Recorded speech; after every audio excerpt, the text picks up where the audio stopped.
Welcome to Swordplay with J-Man. I'm J-Man, and the Bible is my sword. And the sword of the Spirit, which is the Word of God, comes from Ephesians 6:17b and c. Today we're looking at Proverbs 21:21. Whoever pursues righteousness and kindness will find life, righteousness, and honor. Where does Proverbs come from? Proverbs were written by, most people believe, Solomon, third king of Israel, son of David, who actually winds up not following his advice in this one. He doesn't end up pursuing righteousness or kindness near the end of his life. Doesn't really matter for this. What does matter is, what is kindness and righteousness? Well, to understand those better, we actually realize that this little gem is directing us back to the law of Moses. And why it's doing that, and most of the Proverbs kind of do that with the wisdom stuff, is to help us understand that the law of Moses is how we live our life. But sometimes we need help navigating those laws. There's a lot in those laws. They're heavy. Like, what does it mean to leave food for the traveler or the homeless or somebody who's sovereign and going through your land? Well, really all that means is, as you're plowing your field, you leave some stuff on the ground. If somebody scoops up and picks it up, that's kindness. And the righteousness is not kicking them off your land even before they have a chance to grab the food that you've left. Now, it doesn't mean you leave all the food on the ground. No, you got to have some for yourself. You got to have some for your tithe.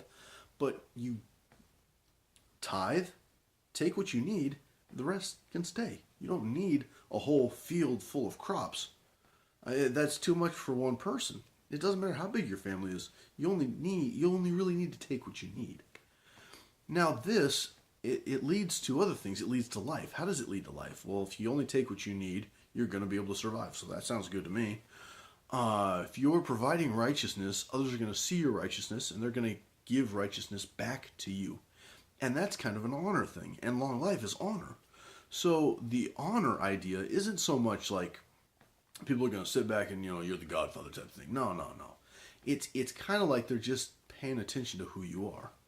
And this one helps us to navigate through what these laws really are all about. They're not just about do this, do that, do this, don't do that, don't do this, don't do that. Don't eat shellfish. Don't use the Lord's name in vain. Don't covet. Don't murder. No, it's not just about that. Because, there's some other things too. It says give 10% to God. And that, again, is righteous. Being righteous is giving the 10%. Okay, God says give 10%. Here's the 10%. But to be even more righteous would be, here's the 12%. Here's the 15%. Because I took what I needed. There was stuff laying around on my ground after I'd collected the 10%. So here's more than what I needed, because the poor didn't come and take from my lot. And as people see what you're doing, it's not that you're doing it to be showy, because if you're doing it to be showy, you're doing it for the wrong reason. You can't just, oh, this is me, I'm so good, I'm so smart, I'm so... No. Take a step back. Think about what you're doing, how you're doing it. You don't have to be like sneaky under the table sort of thing either. But you don't have to be so big and bold about it that anybody who sees it knows that you're doing it so that they can see it. Because Jesus talks about that too. Jesus says, don't be like this guy over here who says, thank you that I'm not like that guy. Be like this guy over here, who is in public, but he's humble about it. He's just wanting to talk to me. He's just wanting to talk to God. He's not interested in what people think about him when he talks to God. And that's kind of what Solomon is, or whoever wrote this, is saying. It's not just about how you do it or what you do, but there's a balance there of how and what. It's not just one or the other, it's both. Okay, so again, I'm wanting to get a conversation going about what we're talking about here. So let me know what you think. Did I miss anything? Tell me if you had any questions, prayer requests, any other types of comments, any verses you'd like to see that I'm not doing. Also, subscribe. And I had a thought that I wanted to express to you guys.